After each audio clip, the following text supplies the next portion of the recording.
मसीह में सारे ही प्यारे भाई बहनों को यीशु मसीह के पवित्र नाम में सलाम। आज की इस वीडियो में हम लूका की इंजील में दिए गए एक दृष्टांत का भेद जानेंगे, जो कि हमें लूका की इंजील 15 अध्याय में मिलता है। यीशु मसीह ने यहाँ पर 10 सिक्कों की बात की है। वह 10 सिक्के क्या हैं, किस चीज़ को दिखाते हैं, वह स्त्री कौन है जिसके पास 10 सिक्के हैं, और जब वह 10 सिक्कों में से अगर एक भी सिक्का गुम हो जाए तो वह परेशान क्यों हो जाती है। इस दृष्टांत का भेद क्या है वह हम जानेंगे।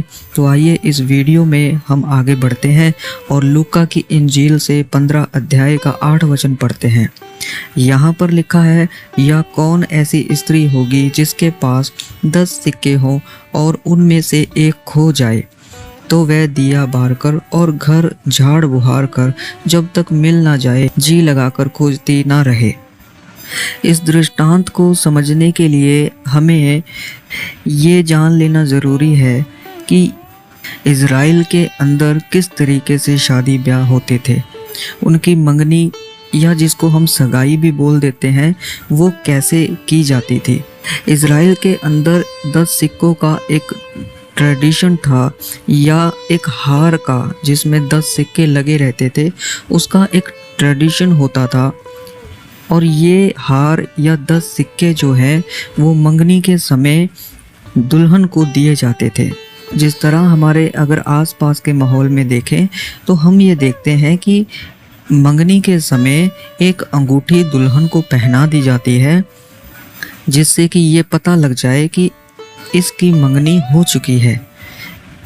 उसी तरीके से ये 10 सिक्के होते थे। ये 10 सिक्के जो है वे सगाई के समय एक औरत को, एक स्त्री को दिए जाते थे, और वह अपनी शादी के समय तक उन 10 सिक्कों को संभाल कर रखती थी। अगर उन 10 सिक्कों में से एक भी सिक्का गुम हो जाए तो उसकी शादी टूट जाती थी। कभी कभार तो ऐसा भी सुना गया है कि जिसको शादी नहीं करनी है वह जानबूझकर उसमें से एक आध सिक्का इधर उधर कर देते थे ताकि वह शादी टूट जाए। तो जो 10 सिक्के हैं वह 10 सिक्के एक ट्रेडिशनली तौर पर एक दुल्हन को दिए जाते थे जिसकी सगाई होने जा रही है, ताकि वो उनको संभाल के रखे। और अगर वो उनको संभाल कर नहीं रखती थी तो वहाँ के लोग उसको ताने मारते थे, उसको बुरा भला भी बोलते थे कि ये 10 सिक्के नहीं संभाल पाई तो हमारे घर को कैसे संभालेगी। इसीलिए एक स्त्री यहाँ पर जो है वो सिक्के को ढूंढने में लगी हुई है। इस दृष्टांत में जब हम देखते हैं, उसने पूरा अपना घर साफ सफाई किया, उसने थोड़ा सा भी आराम नहीं किया। वे जैसे ही उसको पता लगा कि उसका एक सिक्का गुम है, वे पुनः पूरा घर झाड़ बुहार कर देखती है, और जैसे ही उसको सिक्का मिल जाता है वे अपनी सखियों के साथ आनंद करती है कि उसको सिक्का मिल गया है। ये सिक्का जो है एक दुल्हन को दिया जाता था। ये उसके लिए बहुत बड़ी बात थी कि वह उसको संभाल करके रखे, और अगर वो उसको संभाल के ना रखेगी तो वह शादी टूट जाएगी। दूल्हा उसको अपने साथ लेकर के नहीं जाता, और आसपास के लोग ये भी ताना मारते थे कि जब ये 10 सिक्के नहीं संभाल सकती तो हमारे घर को क्या संभालेगी। इसी तरह मैं आपको बताना चाहता हूँ कि ये 10 सिक्के आज के समय में 10 आज्ञाएं भी हैं, क्योंकि वचन हमें मन फिराने के लिए कहता है।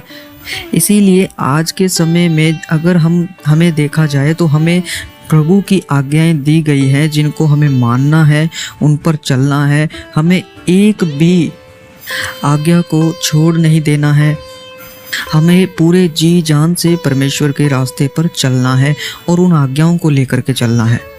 जैसे कि मान के चलिए आप 10 आज्ञाओं को मानते हैं और उनमें से आप 9 को पूरे अच्छे तरीके से मान रहे हैं, पर एक को नहीं मान रहे हैं, एक में आपको बहुत मुश्किल आ रही है, तो आप क्या करेंगे?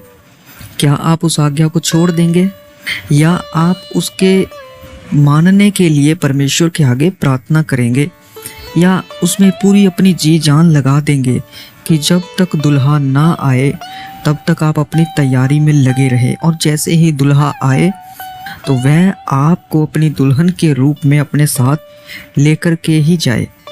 ऐसा ना हो कि जब दुल्हा आए तो दुल्हन तैयार ना हो। ऐसा ना हो कि जब दुल्हा आए तो उसके पास परमेश्वर की दी हुई आज्ञाएं ना हो, उसने अपना मन फिराव ना किया हो। ये चीज़ मन फिराव को भी दर्शाती है। और इसमें एक स्त्री जिसको सिक्का मिल जाता है वो आखिर में क्या कर रही है? वो अपनी सखियों के साथ आनंद करती है, यानी कि उसके जीवन में एक कमी थी जो उसने दूर कर दी। और वह कमी यही थी कि उसके अंदर मेल मिलाप की घटी थी, मेल मिलाप की कमी थी। वही चीज़ उसने दूर कर दी, अपनी सखियों को बुलाया, सबके साथ उसने आनंद किया कि देखो सिक्का मिल गया है। तो इस तरह इस स्त्री ने मेल मिलाप भी कर लिया और अपने आप को सुधार लिया, ताकि जब दुल्हा आए तो उसको साथ लेकर के ही जाए, उसके अंदर कोई भी कमी ना पाई जाए।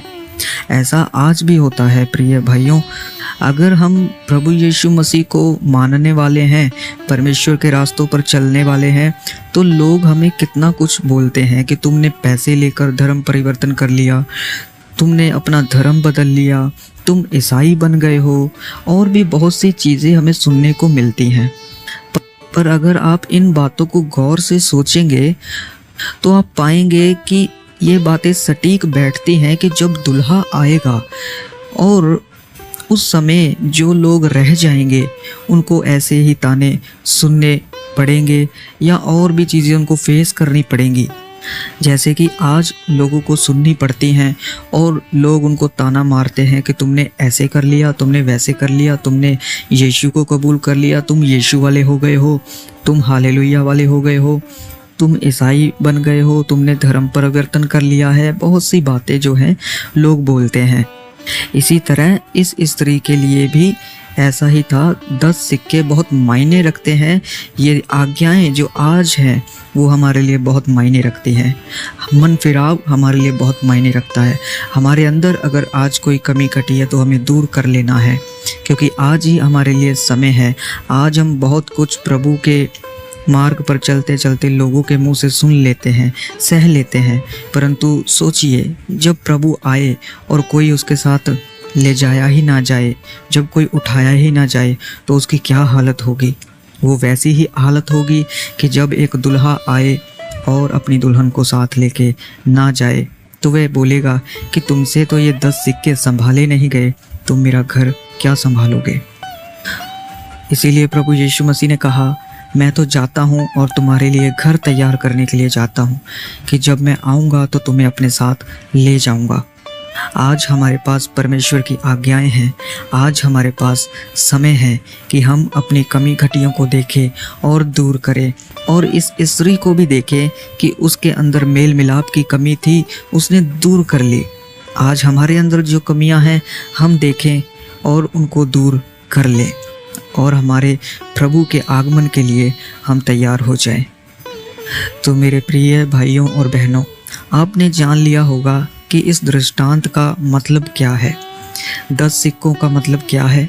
अगर आप इन सब बातों से सहमत हैं तो मैं चाहता हूं कि आप ज़रूर कमेंट में लिखें कि आपने इस दृष्टांत से क्या सीखा है और परमेश्वर ने आपसे क्या बात किया। प्रभु आप सबको आशीष और बरकत दे। सबको जय मसीह की।